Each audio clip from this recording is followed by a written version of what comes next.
Адамның бүкіл ғұмырына ағзасының саулығы үшін бір шай қасық йод қажет екен. Егер ол жетіспесе, қалқанша безінің жұмысын нашарлап, зоб, гипотериоз ауруларын алып келуі мүмкін. Ал ағзаны қажетті мөлшерде йодпен толықтыру үшін оны қалай қабылдаған дұрыс? Йодты негізі тамақтан кейін күндізгі уақытта қабылдау қажет, сумен бірге.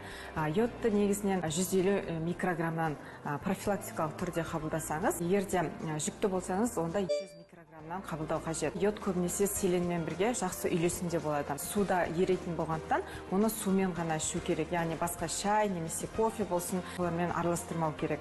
Және де йодтың әсері жақсы болсын десеңіз, белгілі бір уақытта қабылдап тұруыңыз керек. Яғни 2 ай бойы йодты қабылдауыңыз керек. Сол кезде оның әсерін сіз байқайсыз. Тамақ дайындағанда қарапайым емес тұздың йодталған түрін алыңыз. Себебі йодталған тұз қосып жасалған нанның бір тілімінің өзі біздің ағзамызға қажет бір күндік йод мөлшерін бере алады.